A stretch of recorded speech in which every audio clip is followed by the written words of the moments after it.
Hi everyone, welcome to this week's energy reset and reading for the week and for today.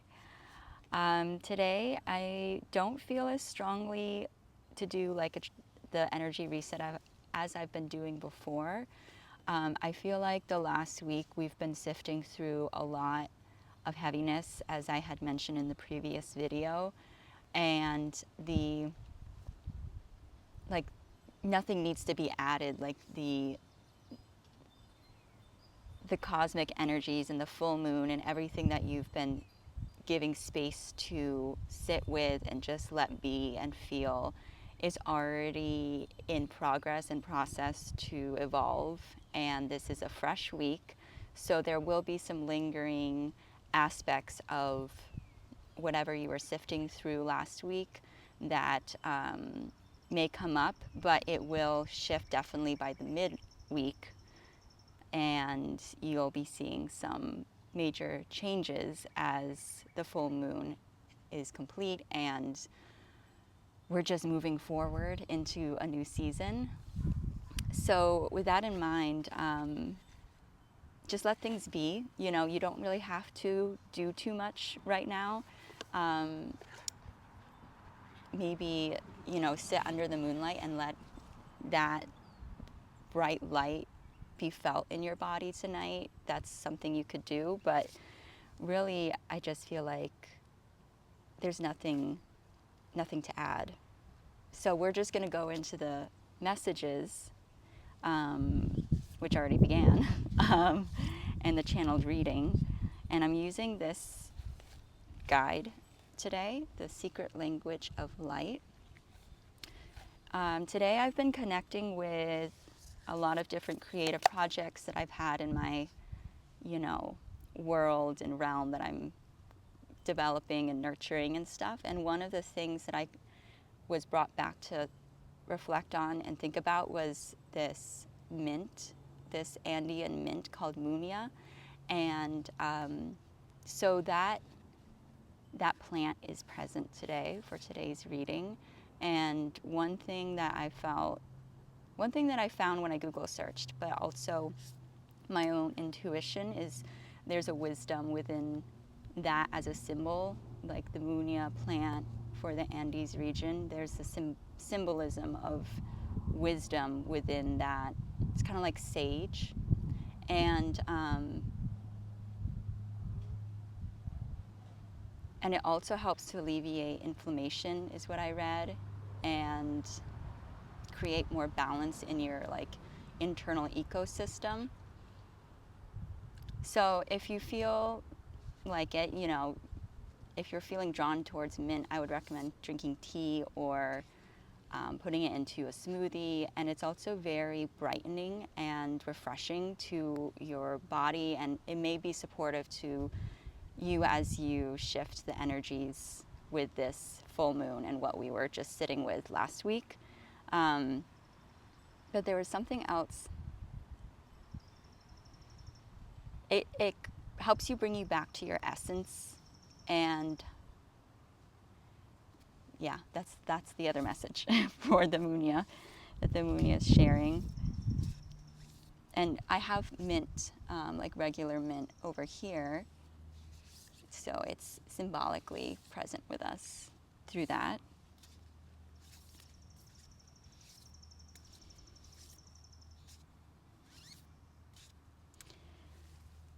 Okay, so the first set of cards that fell out, I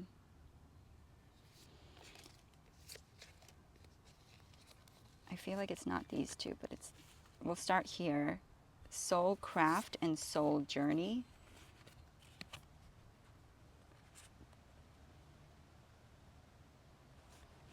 So this is very illustrative of what we've been feeling, but in visual representation.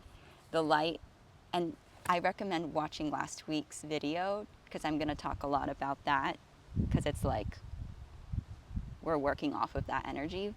The light is there. The sun is now shining. Last week, the entire week here where I am, it was heavy clouds and rain and cold, but the sun is still there.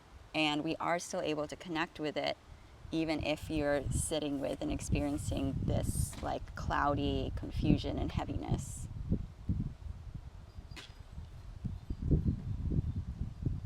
So I think what these cards are also sharing is to tap into whatever activities and creative pathways help you tap into feeling connected with something deeper, like soul level. And it'll help you to create like the next cycle in a more authentic, intuitive way.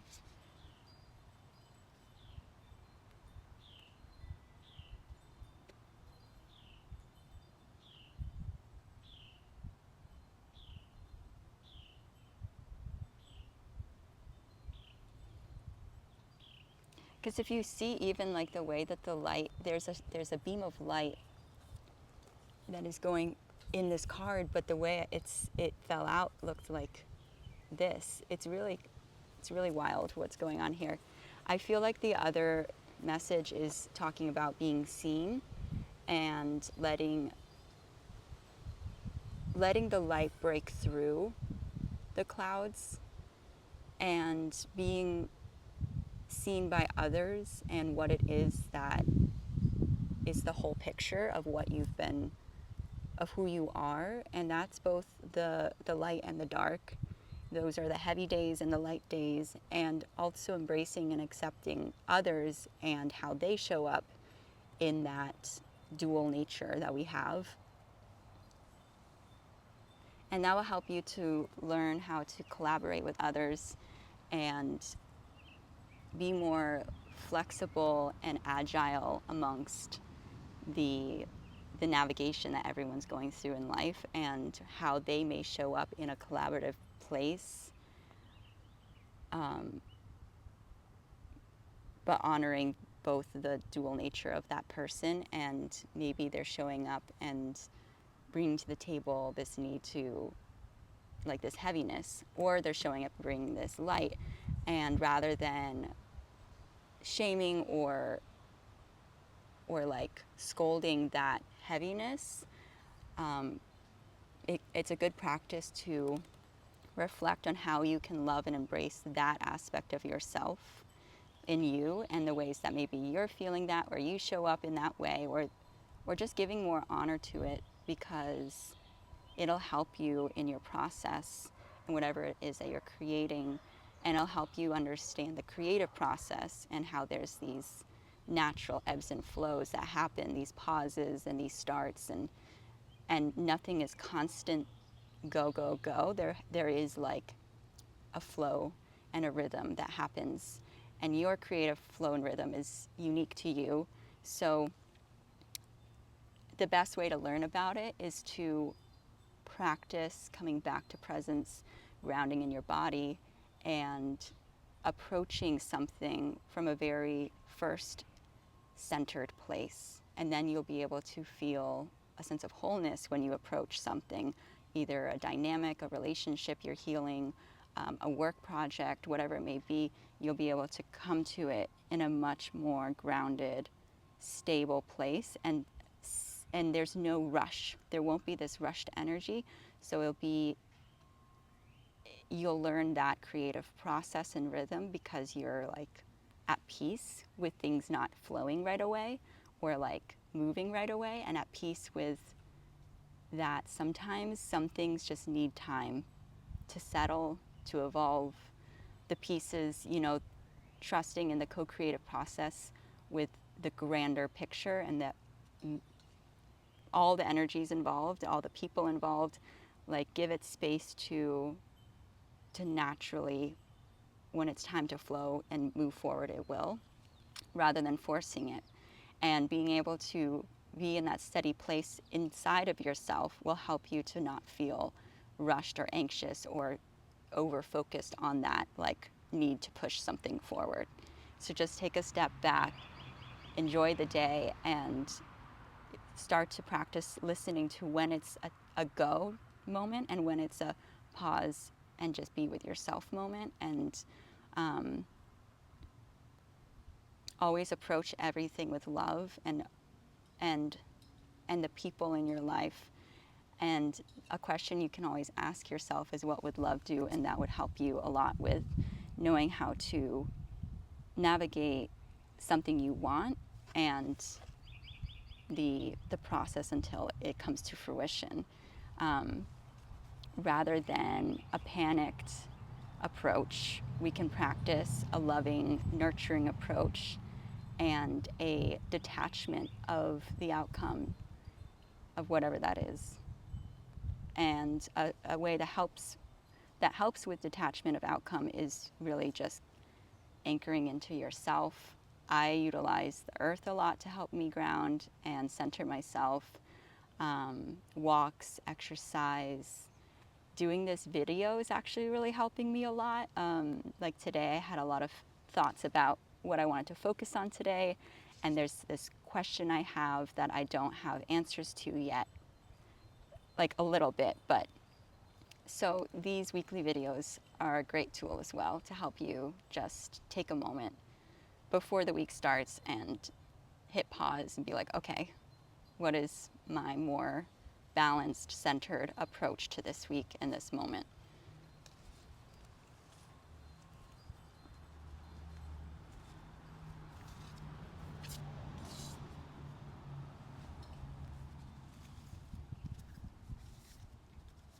So I'm going to see if there's any other cards in here, because I feel like there's something else in here for this week. Okay.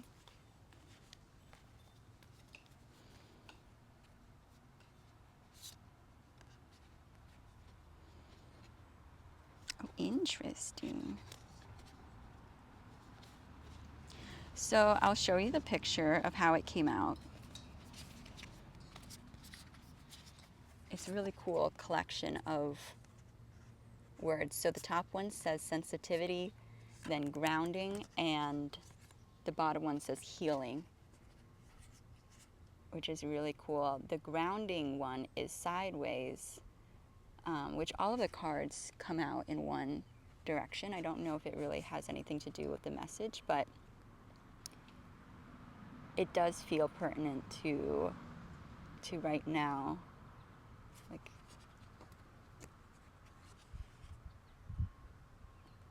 something is not yet in like full flow go mode. Like, continue to nurture it with your heart and, you know, love, but also be okay with the fact that right now things are sideways. They're not yet in like full channel. The channel is not fully clear yet, but it is becoming clear, and you don't necessarily have to do anything. Just let it be, because like I said, the full moon energy is already taking care of some things, and everything you were sifting through last week is already in motion. So there's nothing really to do, but right now there's not, like, whatever creative project you're working on or relationship you're developing or whatever it might be, give it a bit more of a pause and then respond to when the energies feel more aligned for fluid motion forward. And it will be this upcoming week, I think. But right now it's not. That's for sure. One sure thing.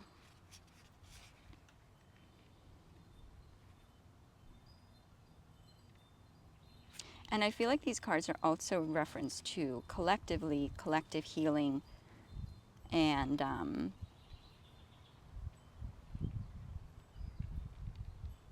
yeah, that's it, collective healing.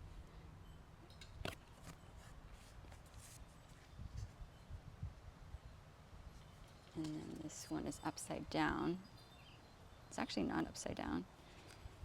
What's interesting is you can see how in this image the earth is within the human's body, and the earth is also seen like this. And what you're working on and doing within yourself for yourself, in every moment, every breath, every choice that you take to not feed into the chaos and the scarcity, but rather come back to centered and groundedness, it's having a ripple effect on everything, because what's created within us is experienced outside of us. So what work and effort and love and time and space you give to your evolution, your healing, your grieving, whatever you're releasing through that experience and process, it's only benefiting everyone, the collective. And this goes beyond the earth, but like into all realms and worlds that exist. So if you feel like you're not having an impact, or you're worried about results or getting caught up in the problems that you're seeing, this is your reminder to come back to your body, what you're doing in this moment, your presence, and that has an energetic ripple effect that kind of like moves outward from you, even just through your body. It's really anchored into embodiment. So when you're in your body, in that parasympathetic state, that rested, grounded, centered state, it is doing so much more for creating change in a positive way than you know. We can't really always comprehend, but it's doing a lot. And everything you're connected with in the natural world, but then also connected with through your heart and people you've come across, all of those connections exist within you. Like, those connections never leave, and those will be impacted by your choice to do what's best for your nervous system and for your body and for your health and your holistic well-being beyond eating food.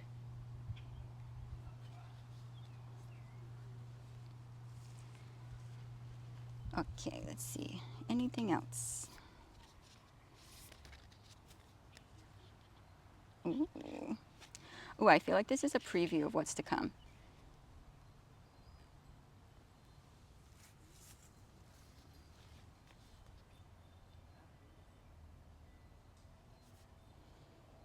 So this balance you're cultivating, maintaining within yourself creates a lot of awareness that comes to you when you're maintaining that state and in that state of like groundedness and centeredness, and embracing the highs and the lows and loving the totality of who you are and what you're experiencing. Because we have this harmony, yin-yang symbol, along with this sword of wellness and this insight.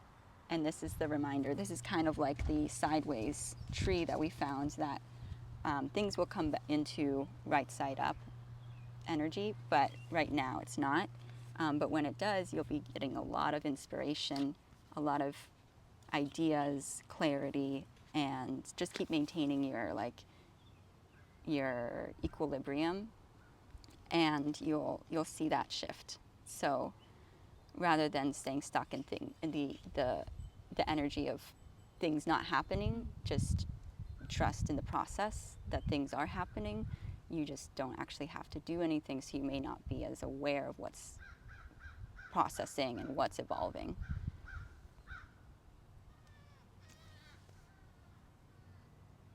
Okay, I think that's it for today. There's a crow. The crows have been really circling around me a lot, and they are symbolic of death. And yeah, so like something is happening with the crows. I'm not quite sure yet the clearest message of the crows, but that's all I know, is that they do symbolize death, and the wind is picking up now, so there's definitely, I'm curious if you feel that or have seen a lot of crows around you. But death is like the next, you can't have, I guess one thing that I had thought about with that, because I was thinking about this, was instead of seeing it as death, you could see, what am I regenerating? What am I letting go to regenerate and be used as the fertilizer for the next thing that I want, that I'd rather be growing and experiencing and bringing to life. And so whatever you're letting go of, you could actually see it as a regeneration, not a loss. And yeah.